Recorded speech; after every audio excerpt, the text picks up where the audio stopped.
Hello guys, I am advocate Dishank from Dishank law academy. आज हम बात करने जा रहे हैं आपका सेक्शन 397। 397 बात करता है आपका रिवीजन की। रिवीजन की पहले इसके बारे में कॉमन चीज़ें बात जान लेते हैं, तभी आएंगे डायरेक्टली, क्योंकि बहुत इंपॉर्टेंट टॉपिक है कि आपका रिवीजन सुनने की पावर सिर्फ सेशन जज, यहाँ पर कोर्ट ऑफ नहीं है, सिर्फ सेशन जज की बात हुई है, यानी कि हमेशा सेशन जज के पास लगेगी। देखो, कोर्ट ऑफ सेशन में और सेशन जज में ये फर्क होता है, जब भी हम कोर्ट ऑफ सेशन की बात करते हैं तो उसमें एडिशनल असिस्टेंट ये सारे आ जाते हैं, पर अगर सिर्फ सेशन जज की बात हुई है तो इट मीन्स यानी कि डीजे। ठीक है, तो पहला पॉइंट तो यही हो गया आपका कि अगर कभी भी इनकी बात होगी तो किसकी बात होगी, आपका कोर्ट ऑफ सेशन की ही बात होगी, सॉरी सेशन जज की ही बात होगी। और सेशन जज में कौन आते हैं आपके, एक मिनट,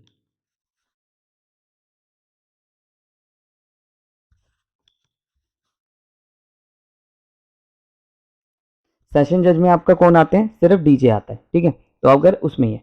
अच्छा, अब एक बात बताइए, जैसे मान लीजिए कोई इंटरिम ऑर्डर के लिए, आपका इंटरिम ऑर्डर यानी कि कोई टेम्परेरी ऑर्डर है, ठीक है, जैसे डोमेस्टिक वायलेंस और इन सब में बनता है, ठीक है, तो क्या इसके रिगार्डिंग आपका रिवीजन लग सकती है? Answer is no.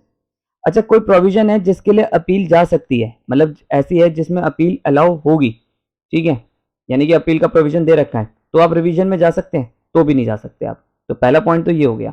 ठीक है, कब कब आप रिवीजन में नहीं जा सकते, तो पहले तो हम ये डिसाइड करते हैं कि कौन कब चीज़ों में नहीं जा सकते। मान लो अगर आपका सेशन जज ने पे और हाई कोर्ट में, इन दो को पावर होती है।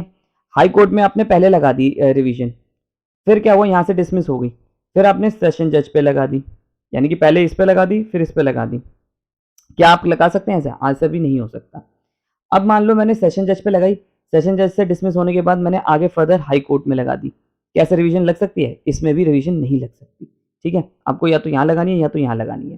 ठीक है, यानी कि रिवीजन भी आप एक बार यूज कर सकते हैं। और सबसे बड़ी बात, रिवीजन तभी आपकी होगी जब आपका अपील की जहां पावर ना हो, ठीक है, और इंटरिम ऑर्डर्स की भी पावर ना हो वहां पर। तो ये पॉइंट्स तो हमारे डिस्कस हो गए। अब एक बार पढ़ते हैं सेक्शन 397 कहता क्या। Calling for records to exercise the power of revision. अब रिवीजन की पावर को इस्तेमाल कर सकते हैं, हाई कोर्ट कर सकती है और एनी सेशन जज कर सकता है। देखिए आगे पता, कोर्ट ऑफ सेशन नहीं लिखा है, may call for and examine the record of any proceeding. अब देखिए यहाँ प्रोसीडिंग वर्ड लिखा हुआ है, यानी कि प्रोसीडिंग पेंडिंग हो तो भी हो सकता है। अपील तब तक नहीं थी, अपील आपकी पेंडिंग के लिए नहीं लगती थी। रिवीजन पेंडिंग है तो मतलब केस पेंडिंग है तो उसके लिए रिवीजन लग सकती है। बिफोर एनी इंफीरियर कोर्ट, जो इनके इंफीरियर कोर्ट्स हैं, सिचुएटेड विद इन इट और इज लोकल जुडिक्शन, जो भी उनकी लोकल जुडिक्शन के हिसाब से है, for the purpose of satisfy itself the correctness and legality and the propriety of any finding, sentence and order, record or past and so regularity of any proceeding of such inferior courts may wear calling। अब देखो यहाँ कब कब लगेगी। पहला है कि आपका करेक्टनेस, ठीक है, करेक्टनेस करने के लिए किस चीज को, लीगैलिटी को और प्रोप्राइटी को, of any findings, of any sentence, कोई भी सेंटेंस या ऑर्डर की फाइंडिंग्स के लिए, रिकॉर्डेड या पास, जो रिकॉर्ड हो चुका है या पास हो भी चुका है, and the regularity of any proceeding of such inferior court, जो इंफीरियर कोर्ट्स ने लगाया है। When calling such record, direct the execution of any sentence order is pre-suspended. If the accused is confinement, अगर accused confinement में है तब तक के लिए, he be released on bail on his own pending examination of record, यानी कि उसे आपका बेल पे भी छोड़ा जा सकता है कि जब तक वो अब रिवीजन पेंडिंग है। अब देखो इसका आपको एक ऐसे एग्जांपल्स के थ्रू बताते हैं। अब आपका है रिवीजन कहाँ का लगेगी।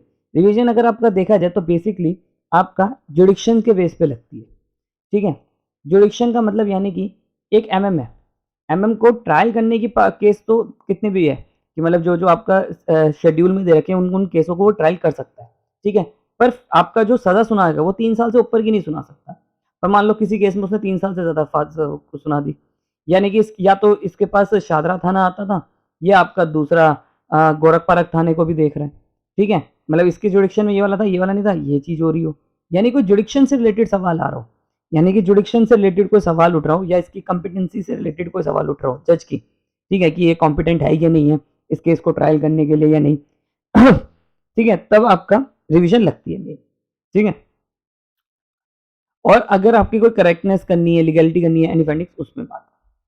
ऑल मैजिस्ट्रेट वेदर एग्जीक्यूटिव और जुडिशियल, चाहे आपका मैजिस्ट्रेट एग्जीक्यूटिव हो या जुडिशियल हो, whether exercising original or appellant jurisdiction shall be deemed to be inferior session judge for the purpose of subsection and 398। मतलब आपका सिंपल सी बात है कि सेशन एग्जीक्यूटिव, ऑब्वियस सी बात है, एग्जीक्यूटिव मैजिस्ट्रेट जो होते हैं, ठीक है, दिल्ली में एसीपी रैंक के होते हैं, इनकी जो अपील जाती है 107-51 की या रिवीजन की, कुछ भी जाएगा वो आपका सेशन जज के पास जाएगा। एमएम का कोई रोल नहीं होता इसमें, जुडिशियल मैजिस्ट्रेट।